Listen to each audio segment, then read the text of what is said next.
Hey, welcome to the show. Good to hear from you guys. Hey, I'm just going to hang out for a bit until everybody joins. And if not, well, we will find a way to get them to join or just keep on waiting. But in the meantime, hey, welcome to Talk Politics on the show where you don't just listen to the news, but help make it. Let me get this thing rolling here in a minute. But if you're in the chat, let me know if you can hear me with a thumbs up or thumbs down or how life has been for you. I'll tell you what, man, it's been real crazy for me. I know that there's been a lot of work to do and working in the field of politics with so much changing. It's hard to, really just stay adjusted and focused. Hey, it's good to hear from you, Mark. Looking forward, hey, next, not this Saturday, but the Saturday afterwards, we're going to be doing we're going to start on a process of doing live interviews, and we have our first guest scheduled in around. It'll be Mr. Mark Buffington, who's a libertarian candidate for county commissioner out there in Potter County. Looking forward to hearing about that, why he's running, why it is that he is getting involved, because I think all of you guys should be excited to hear about that. Because honestly, what one thing that we should all notice and be concerned with is most candidates want to either run from their basement or not say anything at all, or even be held accountable. And so we need to do a better job of getting those candidates out there, making sure that they're on the record for supporting something, and then holding them accountable. That's our one opportunity to do that. And we need to encourage candidates to get on these platforms and talk with independent content creators. Hey, good to hear from you, Mr. Rossman. He's also a candidate up there in Potter County. And well, that's it. But in the meantime, hey, it looks like we got four folks. That's better than zero. And I'm glad for your guys' continued support. If you guys are listening and you want to see something like this grow, you can always go to the Etsy shop that lets us sell merchandise to be able to reach even more people. We did reach a bunch of people on the other page there.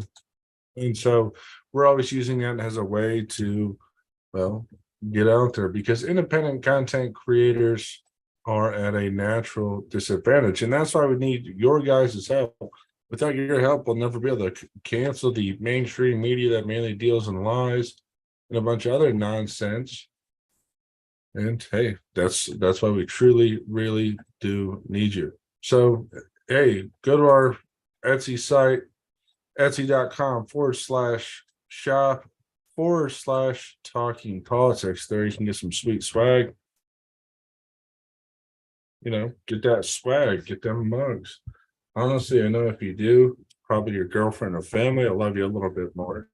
I know that. I bought one of my own mugs, and I noticed that my girlfriend loves me a little bit more now too. So, hey, really cool. Good to hear you guys. Hey, we'll start with the formal introduction again. Welcome to Talk Politics on the show where we don't just listen to the news, but to help make it. We want to thank everybody who has contributed to our growing program. That includes Chris, Monica, Pete, Matthew, Liz, Bill, and Matt.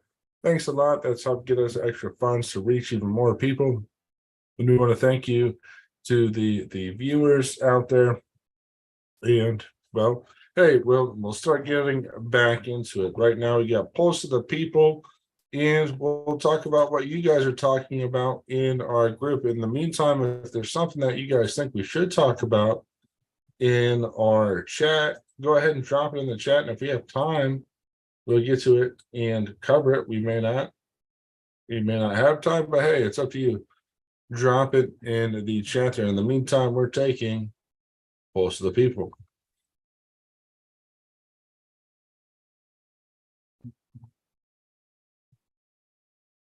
Hey, this is the Pulse of the People. This is what you guys are saying in our live Talk Politics group. And I had a lot of interesting questions that I couldn't get to because I'd been on hiatus for the last 2 weeks with a very big workload. One of the questions that I asked, I'd like to hear your guys' input on, back on March 21st, and that's certainly been a long time, it was noted that China is leading peace talks between Russia and Ukraine. And meanwhile, in the U.S. House, Republicans still plan to send money to Ukraine. And what I wanted to know from you guys is what course of action is most peaceful. Now, it's interesting because I only had 2 votes and it was seen by 28 people, which seems to indicate that most people really don't want to admit that China's behavior is more peaceful than our country. Only 2 people voted to say China's peace settlement with Russia and Ukraine is more peaceful. That's Wanda and Tim. So 2 out of 28 people have the courage to vote and just say, hey, the United States government isn't behaving in a peaceful way. And that's a problem. Yeah. Rob says, yeah, shut them off and save our ammo. And that's exactly right, Rob. And that's the biggest thing that most people don't realize is that we're actually depleting our weapons supply by sending all these weapons to Ukraine to allegedly defeat Russia, which isn't going to happen and may indeed prolong the agony anyhow. And meanwhile, China's stepping up and trying to position itself as a good faith actor while we just keep sending more and more and more weapons. And the reason why just sending those weapons over there is also problematic is because now you have politicians that say we need to go to war with Mexico. Okay, so we just sent all these weapons overseas to Ukraine, and now we have politicians say, well, we have to go to war with Mexico to stop the fentanyl crisis. Well, it's interesting. If you look at that, the fentanyl crisis is caused by Americans. Actually, most of the fentanyl that comes into the United States, 90% of it's found at like routine traffic checkpoints. So if you guys want to be upset about fentanyl coming in, well, it's largely middle-class Americans that are bringing that in. But I digress. This is about you guys and your opinion. Rob said, Matt, making ourselves vulnerable to China. That's right. Well, we're going to be vulnerable to China on the international stage because we don't believe in diplomacy. We only believe apparently in blowing other people up. And anybody who doesn't go along with us illegally, sometimes in some cases blowing people up, we insist that they're a big enemy. And that's how the United States does diplomacy. It either strong arms people or it blows them up. So much for that. Speaking of, but well, I'm not gonna. I was gonna say I'm not gonna use the word blowing up. Probably get shadow banned or censored by these videos. No, actually, I was going to say one outlet suggests that Trump believes getting arrested would fire up his base. Without firing you up. And hey, I'll turn to the comment section before I get to that. Our friend Andrew says, I still think it's a huge geopolitical bargain to fight a proxy war with Russia like this. We're degrading one of our biggest rivals using used weapons.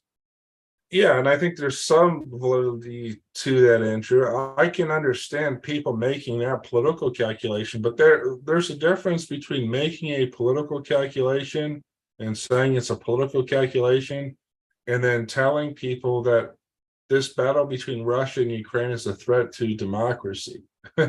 That's not it at all. That's fundamentally not true at all.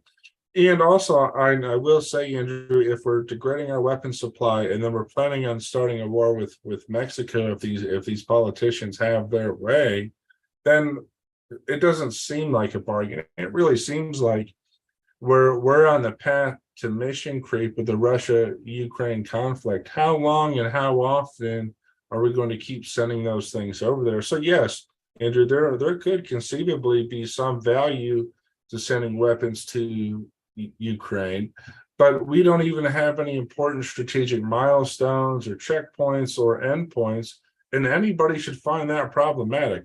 How long do we have to be at war for? How many weapons? How much money? And then on top of that, we have the Federal Bureau of Investigation that's serving as the anti-corruption police in the Ukraine government. Now, that might seem unrelated. I covered this in a past story, and it's worth looking up, but that's what the Federal Bureau of Investigation is doing. So, not only are we sending weapons over there, we're using our investigatory powers. Joseph, hey, forgive me, buddy. Don't hold that against me, Joe. I am, well, I get somewhat confused, but yeah, there it is a sensible enough reason that it could be of geopolitical benefit, but we don't know if these things are going to continue to go on forever or not. Another commenter mentioned, Mark mentioned, who was the lady that just got busted for being in a ring? Democrat, of course. I'm not certain about that, so I don't know the answer to that part. Anyhow, we're going on to the next question in our live Talk Politics group, and I wanted to ask about the Trump arraignment as it was starting on March 19th, because one outlet suggested that Trump believed that getting arrested would fire up his base, which to me would seem like a perverse incentive, right? Wouldn't it be a perverse incentive that, hey, you know what? I need to get arrested. I'm willing to get arrested to be elected. I think it's fair for all of us, whether you support Trump or not. I think we all have to start asking, is this getting up to be a little bit too extreme? If anybody is seriously considering getting arrested to win office, that's a problem. And all the perverse incentives that are involved therein, those things need to be uprooted or gotten rid of fundamentally, including the media. The reason why that would help somebody is because of free publicity, right? And so that's the media's fault largely, and they should hold themselves accountable. The media, instead of emphasizing sensible stories or providing great analysis, just wants to sensationalize and catastrophize all things, and anybody should find that problematic. Now, the majority of people did say that it would fire them up. And hey, I guess that's good. I don't even know, I suppose, what it means to fire somebody up. If you guys have a better idea of what that means, let me know in the comments. Good to see you, Dustin. But I don't totally know what that means. I guess excited or enthused, but I don't know if any of that excitement and enthusiasm actually cashes out to real votes. So we're going to have somebody getting arrested to quote unquote fire up a base that may not even result in more votes, may just result, in fact, in more Democrats voting. Hey, but hey, you live by the sword and you die by the sword, I suppose, if you like to continue to die by the sword. Tim says it's time he pays his due for criminal activities if he is indeed guilty. I don't know if he's guilty or not. John says the cult of personality has no business in politics without knowledge of the stricter rules and regulations of governing. If we allow Trump to get away with his whims and strategies, we'll have to deal with these outrages every 2 to 4 years by either side. Rules are rules and are there to prevent nonsense. I think there's some sense to that point of view, right? We shouldn't allow the executive branch to devolve into some sort of cult of personality that's more about theatrics than being effective and doing what's best for our nation. What do you guys think? Is there sense to that? If there is, put a 1 in the chat, or something. Just let me know if you're live and if you think that makes sense. Mark says, I agree with 75%, but why do they wait this long? Then he mentions hush money.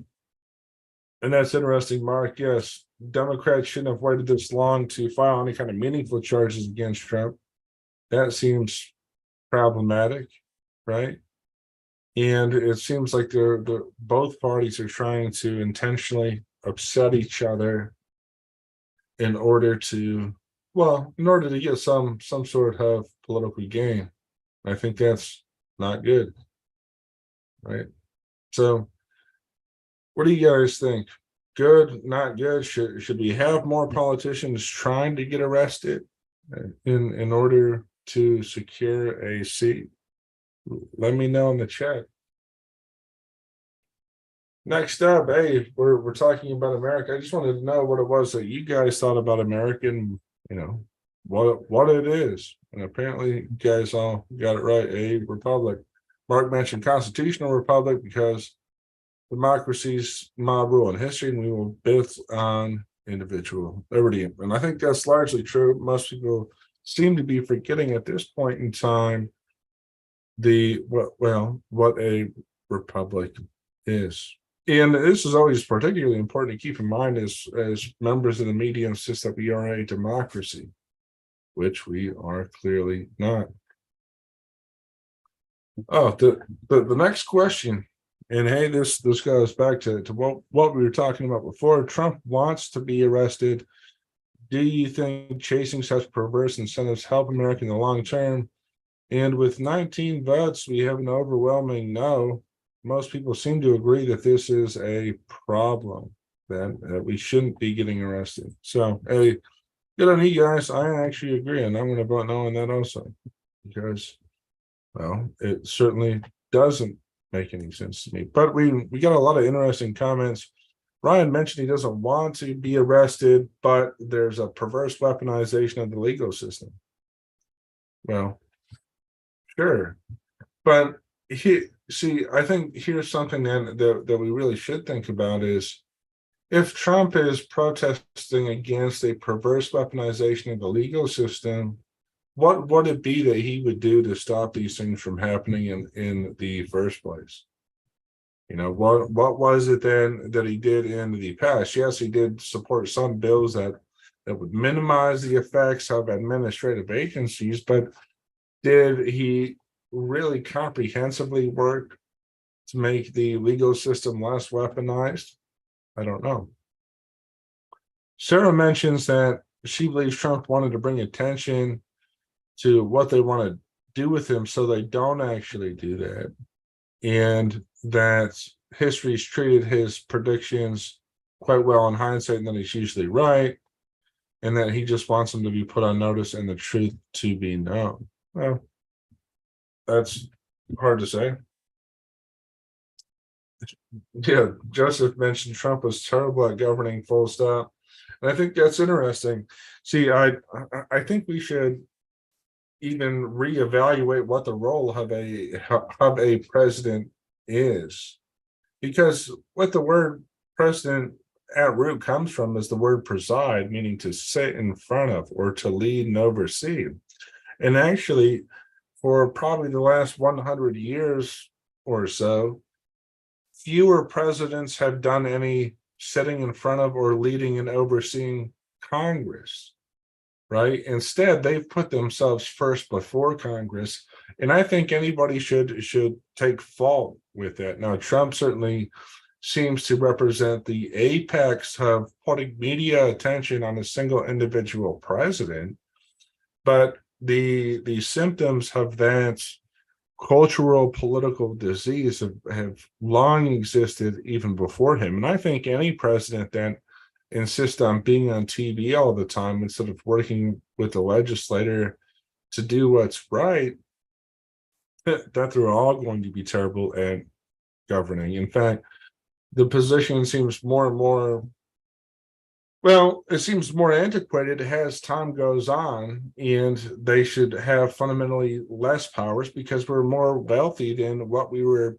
ever before. So therefore, we should need a less presidential influence in meddling into our politics. And it's just such a curious thing as to why nobody wants to make that point. I think we have media tyranny. Yeah, no, that's right. FDR did it. Yes, FDR largely invented the strong executive, and I think the theoretical justification was laid down by Woodrow Wilson a little bit before the 1920s when he was borrowing from the German philosopher Hegel. And what he said is that the president, and I can link to this sometime if you guys are interested, that a president has special access to the knowledge of what it is that's on people's hearts or something of that nature. And well, in the Federalist, it doesn't actually say that at all. So we have something of a permanent or perennial presidential problem right now in having too much power, and it's all justified by German tyrannical nonsense. Kind of wacky. Crystal mentions that the left has been chattering about his arrest. All he did is get out in front of it and be proactive. That's something that Republicans never do. And hey, yeah, that's a good enough point. Republicans should get ahead on some issues, but more often than not, they're reacting to problems and instead of proactively providing solutions. Or Republicans only want to provide bad solutions to marginal problems, but that's where they want to draw people's attention to. Largely like things like fentanyl, for example. It's a bad problem, and the solution in many ways is even worse because Republicans are saying, well, we have to go to war with Mexico to stop fentanyl coming in. Yeah, okay. One person mentions I'm a Trumpster, so it's difficult for me to answer the question. His popularity has grown. He's been on TVs. He's ahead of DeSantis. Yeah, all those are valid points. Trump made this country great again in 2016 and 2020, and we need him to do that again in 24 to 28. Oh, for sure. Understood. Biden needs to go. Our country cannot handle much more of his incompetency. Well, I think you have to question here whether or not Trump is even the best spokesperson for his own agenda, and perhaps whether or not all of his agenda is good or not. I certainly don't totally think so, but that's my personal opinion. And again, it just seems like this is another publicity stunt that's really not helpful in politics. That I think that's the biggest issue with the Trump indictment is that we're not even spending much time talking about substantial policy or policy solutions. We're talking about who's going to get arrested, who we can put into jail. These guys are evil. Republicans are evil. Democrats are evil. The whole world is satanic. And well, that's ridiculous. We need to do more. And one way that we can help cancel this is by supporting in the independent media and independent thinkers. I encourage you. One of my friends is in here, Joseph. I encourage you guys to take a look at his podcast. Joseph can throw it in the chat there, or come on to the Public Talk Politics group and put in the link. But it's incumbent that we all search for new independent media to cancel the circus by providing thoughtful analysis. We're never going to get out of the CNN, Fox News media circus if we're not diligent in creating our own more thoughtful content. This is it's absolutely absurd. And people say, well, that the media is so corrupt, and yeah, it is. But what are you doing to either support or create meaningful alternatives? That's really on you guys to help out, either to be a supporter or to be a creator, because that's the only way we're going to beat these guys is with more competition. So that's my blurb and plug. And what I also wanted to talk about is the founders and the standing military. Yeah, hey, my buddy Joseph does replacement level morality every Thursday. And I'll see if I can get a link there in the chat. Joe, if you can put a link to the platform that works best for you, I'll put it out here in the broader audience chat and see how we get some more people listening in there. But the reason why I wanted to ask this question is because now that America does have a standing military, it's become something of, well, we have this standing military and we have to bomb all these countries endlessly. We have to illegally invade Syria. We have to, create special entitlement programs for people who join the military. And it's in many ways, it's becoming more and more of an ongoing liability that seems impossible to limit. And I think we've seen that in the discussion when House Republicans mentioned that maybe we should limit military spending. And I think if we're not limiting military spending, then at the very least, the Pentagon needs to be able to account for the trillions of dollars that it's been losing for a long time.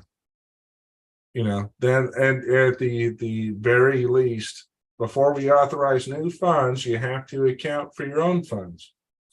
Is that controversial? I don't think so, but I don't think you'd hear many war hawks in Congress really be honest about the Pentagon's accounting problems, because they want to use the military as a vessel to buffer in many ways their own insubstantial politics and statesmanship, and use that to buffer, use the military to prop up their own ego and prop up to prop themselves up by making up threats that don't exist, like saying China is a military threat to the United States, which of course it isn't. Anyhow, Troy says the military itself isn't a threat. It's who controlling the militaries that's the threat. Yeah, I mean, I think that's sort of true, but the military, even though it answers to the president, is somewhat autonomous. So you're always going to have that problem. If we didn't have maybe it's a case we need a standing military in the 21st century. I'm not totally sure, but I certainly don't believe it should probably be at the size that it is now.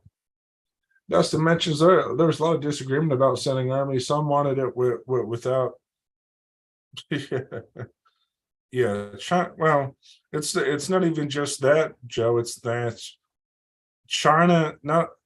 It doesn't seem like they would be able to compete with us militarily for a long time, because they also don't have any war experience.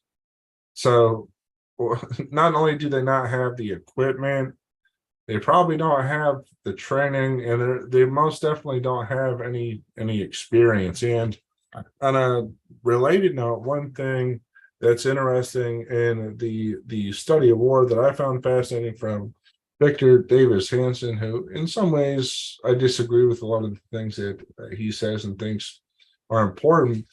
The case that he makes in one of the books he writes is that people who are fighting for freedom and representative government, that because they're fighting for those things, smaller forces can easily overcome the lack of man or technology power that the opposition might have. So it's hard to even believe when you take that into account that China would ever be able to to really be able to do anything. Justin says there's a lot of disagreement about sending armies. Some wanted it without restriction. Some thought it was detrimental to liberty. Some thought it could be mitigated through means like the Second Amendment, allowing civilians to fight back against their army if need be. Well, yes, the Second Amendment is an important check on that. But now Congress hasn't placed a check on any spending for anything at all. We get another great comment out there saying, not a war hawk, but we should be cheap when it comes to national security. We should limit our spending to only our military and cut funding to all nations we don't have a treaty with that has been approved by the Senate, who has only the authority to approve treaties. Yeah, and I think there's a lot of truth to that, Rob. But what is it that's cheap or not? We're spending so much now that the Pentagon doesn't even know where $1.5 trillion is. So, it's hard to believe that they're being responsible stewards of our money. I mean, how can we justify sending funds to something that has no way to account for it? At that point, you might as well just toss the money up in there and roll around in it and laugh and have a merry old time, right? I mean, at the very least, we need to audit of the Pentagon. The Pentagon needs a thorough audit fundamentally. So, and I'm not saying that we should be cheap either, but I think at this point in time, we've seen that we're pretty heavily invested. And I think if people knew the full scope of the military bases that we have all across the globe, many of which people don't know. We have all these bases on the continent of Africa. We probably have no business having the illegal military involvement that we've been in Syria, the mission creep that happened in the Middle Eastern wars. At some point you have to question the judgment, particularly when we've supported regime change, saying, well, we believe that we're going to bomb these people for democracy. We have to bomb foreign nations for democracy. And we're going to make the taxpayers pay for this religious belief that we have in democracy. And we're just going to bomb anybody that we want. The public's not going to know about it until 30, 40, 50 years from now. So who cares? We'll bomb anybody that we want. I mean, how much of that stuff has to go on before it's not legitimate? I think that's a question that I'd like to hear more people answer. How many illegal bombings and world police and overthrowing democratically elected officials do we have to be in? How often do we have to do it until it's not legitimate? That's what I don't know is, how long that's going to be legitimate. To me, it's been going on long enough that most of that isn't legitimate. Now, somebody mentioned that they're not being responsible. We're throwing money at other nations who use that money against us, including the EU. That's 100% correct. The EU is not really our friend in a lot of ways. Is it our job to police the world? I don't think so. And is it possible to shut it down? I think we're seeing that with Butcher's bill. Ukraine has righteous a cause as you could ask for, but now everyone is suspicious, and rightly so. Yeah, no, that's exactly right. And until we have better answers of what it is that's going on, it's hard to justify military involvement with the history that we've had in the last 100 years. Okay, somebody asked how many more school shootings. Well, I don't believe anybody's trying to justify school shootings, are they? I don't think anybody's justifying that at all. But if you want to make an analogy between supporting the Second Amendment and then supporting our military and saying, well, because our military's done so much wrong, we should scale back on that. And analogously, because there's been so many school shootings, we should repeal the Second Amendment or limit that. I don't think that that's an apples to apples comparison, particularly when you consider the fact that many armed people have also stopped shootings also. But also, it's hard to say that the shootings even tie back to the Second Amendment in general. There's so many factors at play, then it's hard to tie that back to the Second Amendment. And at least in my mind, I'm happy if you guys want to, prove me it really is just guns. Like, is it really just war? You see what I mean? Well, okay, I understand what it is. Yes, there is. Okay, so you're saying that because I'm just saying that the wars are that they're too prevalent and they're too costly and it happens too much, that maybe we shouldn't scale back the military in the same way that we shouldn't scale back the Second Amendment. Is that right? If not, just mention that in the chat. But no, I think we have ample reason to believe. See, the military case and the Second Amendment cases, there's been a decline in that. So it's important to note there's actually been a decline in school shootings. But Fox News, CNN, the TV, progressive causes don't want you to know that. So we've actually seen a decline in that, but we haven't seen a decline in military spending for quite some time. And in addition to that, we know that they're involved in illegal things and have been for a long time, like regime change or unauthorized war. And so, but we don't have any evidence that that's going to decrease. So that I think is what the fundamental difference is. Anyhow, I digress. Well, we're almost done with Pulse of the People here. I asked a couple questions this week. The rest was all older stuff. Oh, I'm just saying that there's a belief out there that the shootings will continue until they get the guns. False flag. Yeah, understood. And that's the point that I spoke to, is that people aren't understanding that there's actually been a decrease in school shooting. It's just because they play it on TV, it makes it seem like it happens each day, and it doesn't. And that's why they play it on TV. Because if they didn't play it on TV, then you wouldn't want to know what happened. See, then the media has created such a perverse incentive around things like school shooting, and then it encourages people to continue to dig for facts when they're not in a position to change anything. And then the media can sell ads and get you on all kinds of propaganda. And that's why, again, we need more independent creators, because otherwise you're going to have that bad analysis and just nonsense. Shootings are a result of the decline of society. When there are people out there that don't know what gender they are, that tells me there's a psychological issue. Guns are not the problem.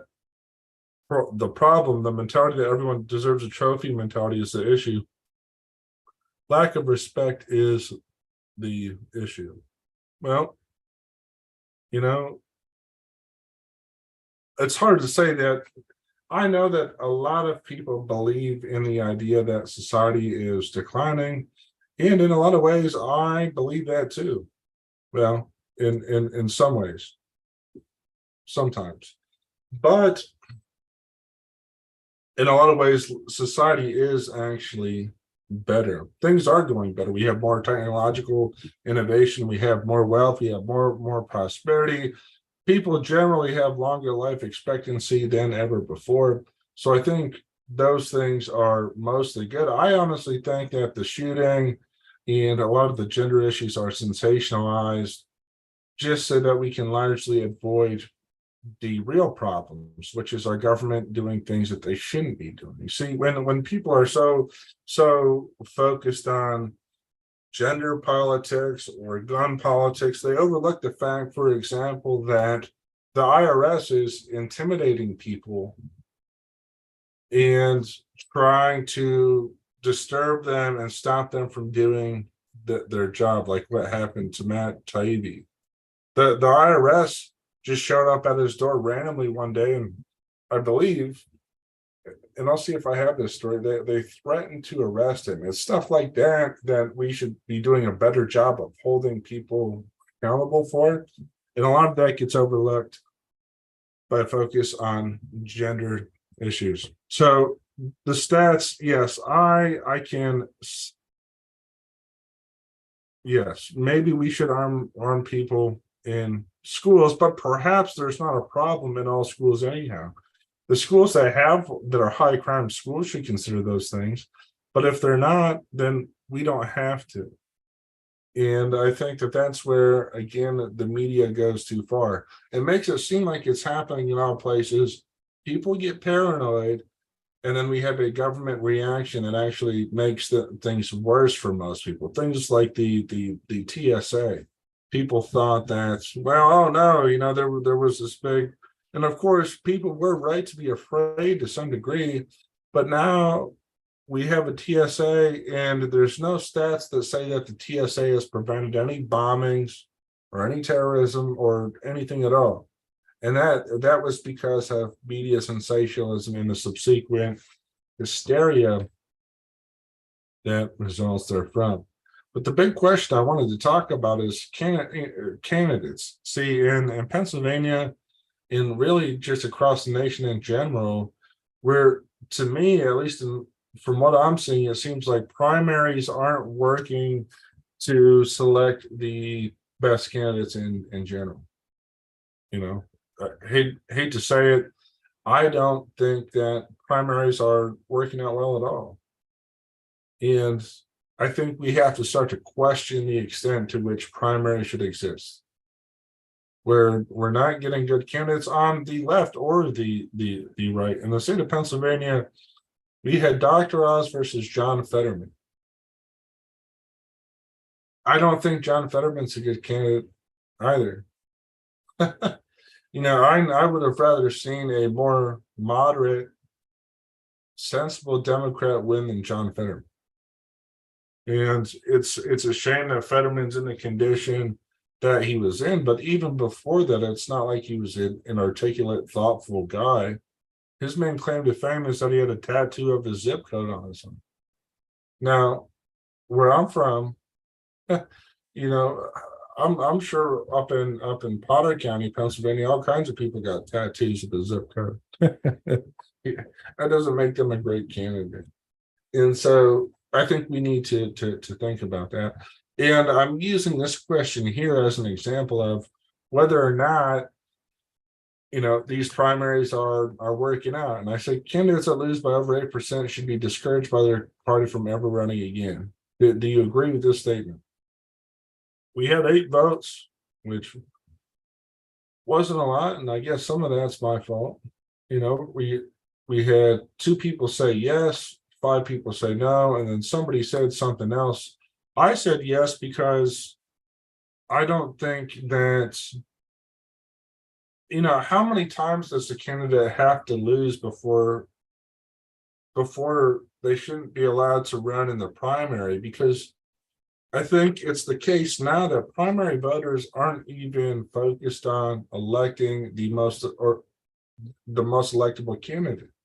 I think now many primaries are focused on the guy that's going to get back on somebody or get some kind of imaginary revenge on Democrats or progressives. And I don't know if that's how we should be thinking about voting. And I don't think if the primary structure can do a whole lot to mitigate. Matt said, depends on the race and environment. I'd be more sympathetic towards a mayoral candidate in Philly that loses by 10 running again than somebody losing statewide by 8. Wendy said, I need to know more about the election before I definitely say no. I think it should be that consideration should be in people's minds.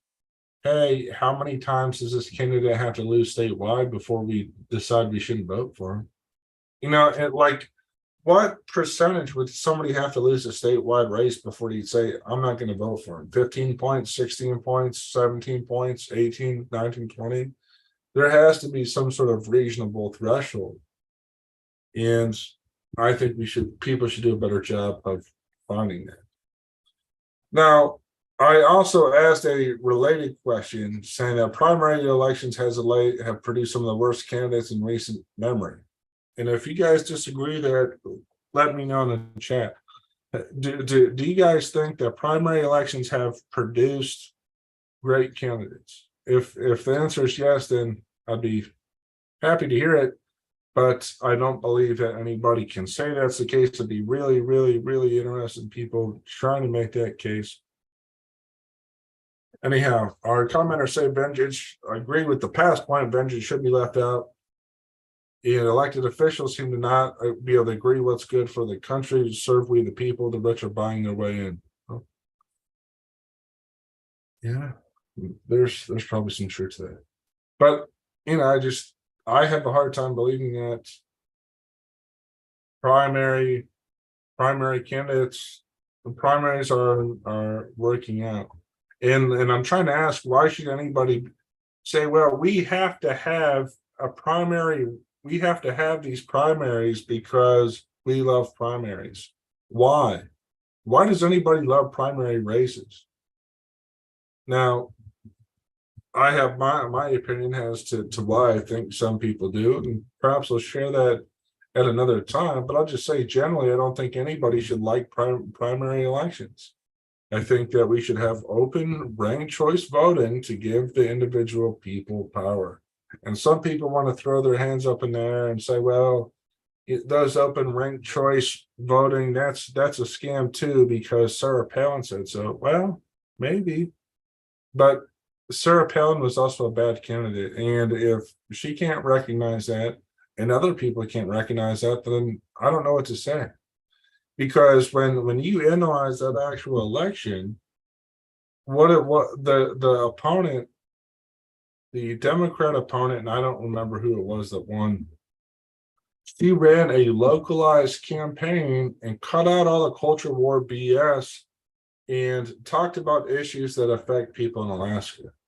Helen ran the culture war campaign and she lost. And she wanted to deny responsibility, as most politicians want to now, for losing so badly. And that's the new playbook. Well, hey, I'm not a very good politician, so I'm going to blame the system, or I'm going to blame somebody else, or I'm not going to take responsibility.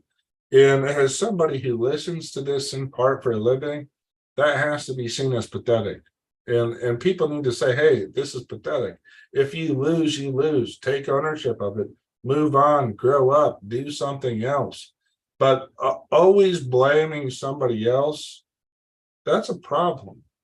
We're everybody's for personal responsibility until it's time for them to be personally responsible. Oh, we're the party of personal responsibility, but the election was stolen. I can't do anything. None of my volunteers can do anything. I don't know how to change. I can't figure out how to adapt. I can't figure out how to win. I mean, honestly, we have to get out of here with that. Nothing could be more pathetic than blaming somebody else. And at the very least, anybody who's been a competitor or athlete should, I mean, athletes know this. If you ever wrestled, and at the end of the day in a wrestling match, you don't have anybody to blame but you. And if life is a lot like a wrestling match, then you should view it the same way. Hey, my competition is with life, and I'm going to do whatever it takes to win. If I don't win, it's on me, and I'm going to come back and get better next time. Wouldn't that be refreshing if a politician said, hey, I lost and I'm going to do better next time? Do you ever hear that? Where's that at? Wouldn't that be cool? Wouldn't that be a breath of fresh air to hear somebody say, yeah, I got my butt kicked and I think I'm going to do more to be a better candidate next time? Wouldn't that be sweet? I think so. Mike said, if parties caucus like they're supposed to and better vetting took place, the candidates would improve.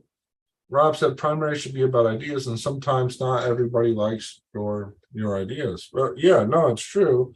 Primary should be a lot about ideas, but at the same time, it should be about who's going to be the most appealing messenger for the things that we agree on are important issues.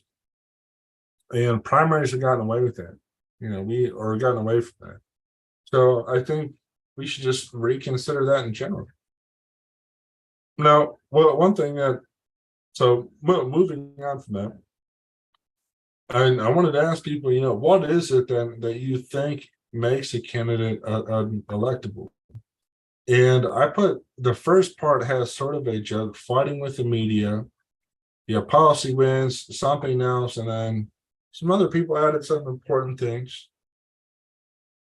But some people really do believe that that's a top thing, is fighting with the media.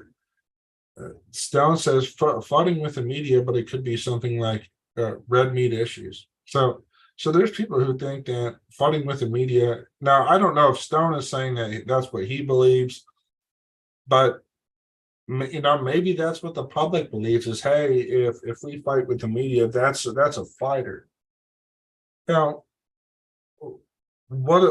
What's the fight?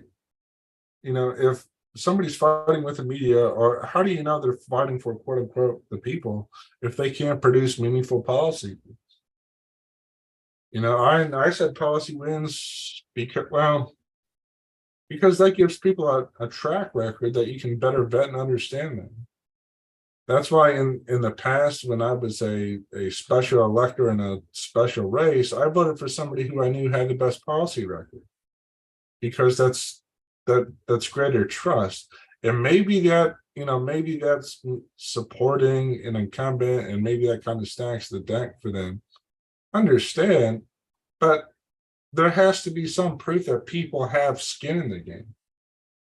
And policy wins, to me, that demonstrate that. Don says it's money. Cynthia just mentioned that Ramaswamy has characteristics, including being smart, sincere, and energetic, and enough money. Ryan says authenticity. Lois says likability, truthfulness.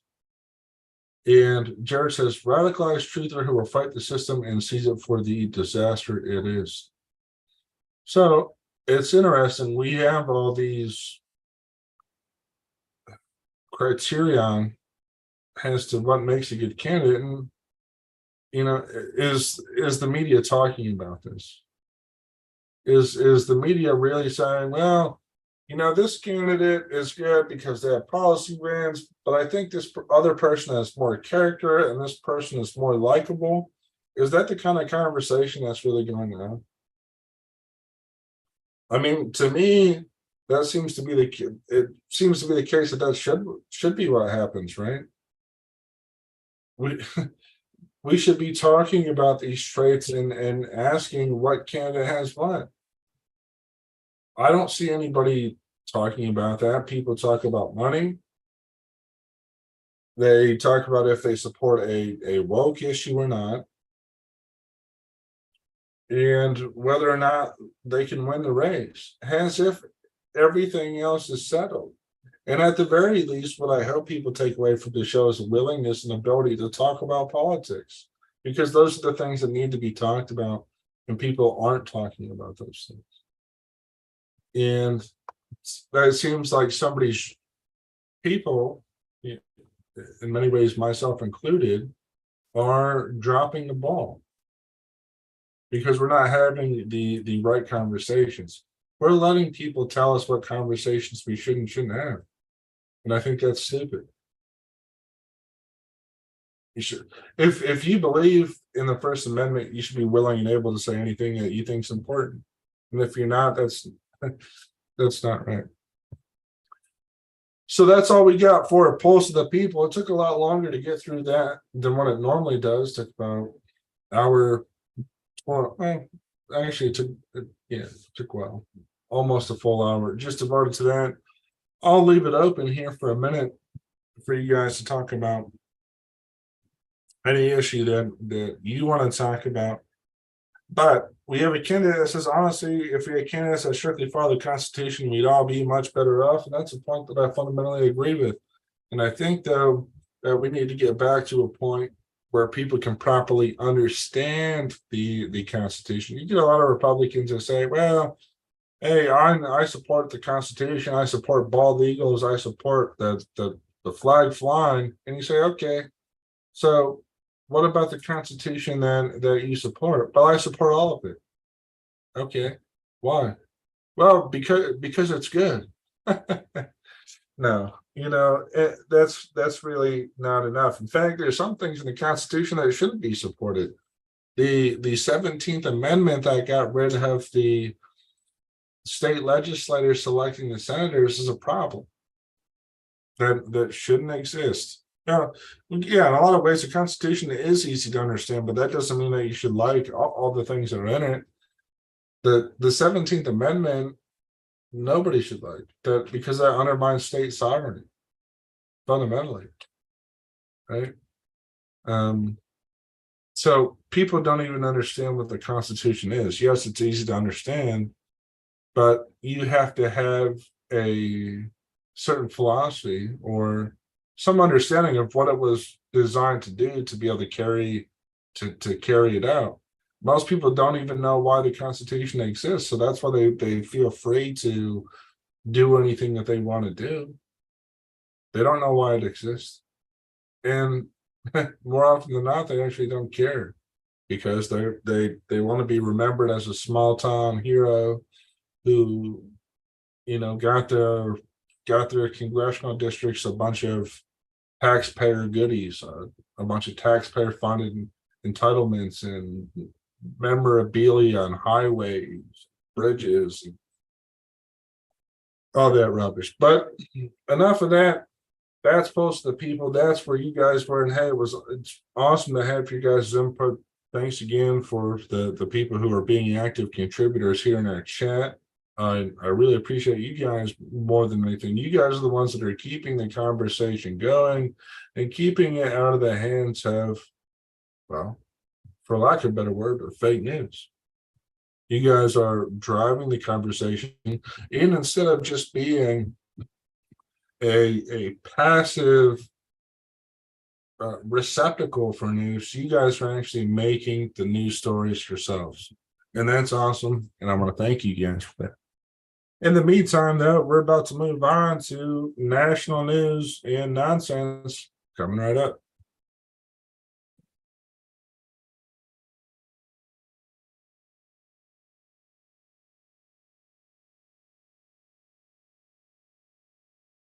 We're back with the national news and nonsense scene. Of course, because our federal government hardly ever does anything good, there's plenty of nonsense to talk about, including, well, we got a number of different stories. It ranges from foreign policy to snapping. If we go too far or go too long, I'll perhaps cut some of it out.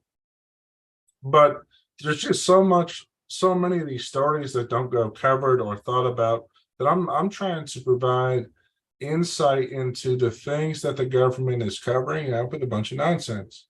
Things like SNAP and how SNAP actually encourages people to be less healthy.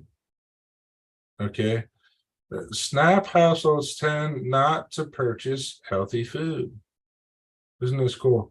And see, there, to give some background about SNAP for those just joining or who are not totally aware what the program is, stands for Supplemental Nutrition Assistance Program, and it's actually included in the Farm Bill. So it's not even something really that Congress totally votes on as part of the budget, which is done. But it's supposed to help low-income people make sure that they're fed and eat well. And of course, that's not what's going on. Most people don't have healthy eating patterns, or forgive me, a lot of people don't have healthy eating patterns that are on SNAP. A 2016 USDA study found that 23% of SNAP spending is on what can be called junk food. Surprise, surprise, junk food. So we as taxpayers have to subsidize people to go in and buy energy drinks, potato chips, 3 gallons of soda. And the government even turns around and says, poor nutrition is a leading cause of illness in the United States, associated with more than 500,000 deaths per year. And yet, that's what they deliver. That's what they're creating. Isn't that cool? Hey, about 500,000 people are dying per year. Let's just create a bill to keep that going. Because you have to make sure that sugar producers get their special subsidy. Now, one good solution is let's just get rid of SNAP and replace it with a fruits and vegetable program. $20 to $30 billion a year. That's $100 billion less. Let's just toss out. You can buy sugary drinks. You can buy cosmic brownies. No, but let's just get fruits and vegetables. That's the one thing that nutritionists can agree are essential. Fruits and back to the basics. Of course, I would be surprised if that's the case. And I don't think that that's going to be replaced. But there's just one of many government failures that ought to be noted. Get a bit here about the French president saying that, the U.S. is spending a lot of taxpayer money on a European war. Many people in Congress mad about that. And hey, most importantly, our good friends at the IRS. I know how much you guys love them, don't you? Well, they got an extra $1 billion from Congress in the Inflation Reduction Act. Okay. So we're going to reduce inflation by hiring more IRS agents. And if you look at the job description for IRS agents, it says you have to be willing to carry a gun and work 50 hours a week. Oh, yeah, that's cool. Thank goodness we can fund that. And some of the 60% of the new funds will go to expanded enforcement on taxpayers. You guys like that? Hey, we get 47 billion to expand enforcement on taxpayers. Isn't that sweet? Oh, gee whiz. That's the one thing I said, if I need one thing, I need the government to enforce. I need them to look at my taxes. Wouldn't that be neat? And 78 to 90% of the money raised from underreported income will be on those making less than $200,000 a year. Yeah, so that's not a big deal, you know. And well, we're just gonna let it go on. We need the IRS. So, get out here. Like the postal service, deeper in debt, fix the problem. Yeah, well, that's true to some degree. If you're gonna have such a convoluted tax code, we would never need the IRS to start with. And on a related note, we have people say that they want to stop globalism, whatever that term means. Most people don't define it that well. But few of the people who claim to be against globalism even know that Joe Biden and Janet Yellen wanted to create a global tax. So that way, if you wanted to leave the United States because you thought that you're paying too much in taxes, that you'd have less of an incentive to do so because the US is working with global leaders to make sure you're taxed no matter where you go. So that way, either you're going to fund a big government in the United States, or you're going to fund big government in Europe, or you're going to have to fund the EU or whatever.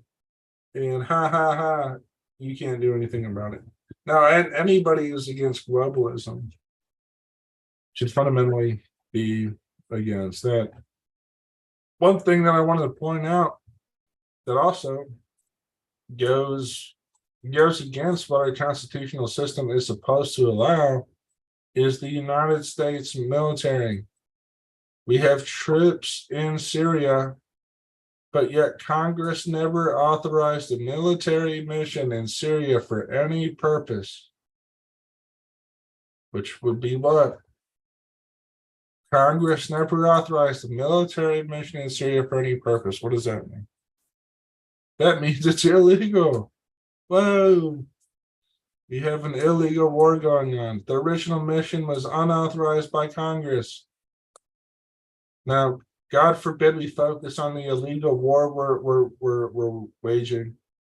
We can't do that. We have to fight over a bunch of other stuff. No good. Boy, let's see. We got a bunch of. I guess I'll just go to. You got a bunch of stories, all of which I think are important, but I'll let you guys decide. As long as they have their hands in their pockets, that's the political way to tax and spend. Balance budget first. Yeah, no, that's right. You should balance a budget first and not let people be involved in the illegal war. And I guess we went a little longer for Pulse of the People. I guess I'll mainly just go with this last story here. And then in the meantime, we'll reconvene next week. So I'll leave it here with this. So Daniel Larison is a guy who writes about war. And he studies it and he has these degrees, so on and so forth. Now, it's interesting because he's pointing out what Trump had said. And I don't mean this to be have anything to do with what I'm saying about Trump or not. But Trump is reviving hawkish instincts towards drug lords. He has vowed to deploy U.S. forces to take on drug cartels, and said that if he was elected, he'd order the Department of Defense to make appropriate use of special forces, cyber warfare, and overt and covert action to inflict maximum damage on cartel leadership. Now, that's not going to probably solve the problem, right? Just imagine getting our military involved south of the border, and then we get to fund Ukraine, and then we have to call for war on China, and then we have all these military bases in all other places. Probably not going to work. Anyhow, that's it for the national news and nonsense segment. Normally, it would be more balanced between the two. But tonight, after just coming back from a 2-week hiatus, we're just going to go on. It's the money, follow the trail. Yeah, that's true. A lot of money involved in wacky decisions for sure. But hey, the whole goal here is to empower people through conversation, actually talking about politics, to come up with real solutions. And I think that we can do that. In the meantime, that's all we got here for the show. We'll see y'all. Make sure to go to, hey, before I close it out, make sure to go to our public page, Talk Politics, to keep up with the discussion. And also, if you are a true supporter of the show your support by supporting our store, Etsy.com/shop/talking politics. Each purchase lets us reach an additional 50 to 100 people, so we can have a wider and better conversation with more and more people. That's the goal here. Better conversations makes for better politics. So Etsy.com/shop/talking politics. Thank y'all for joining tonight. And until next time, we hope y'all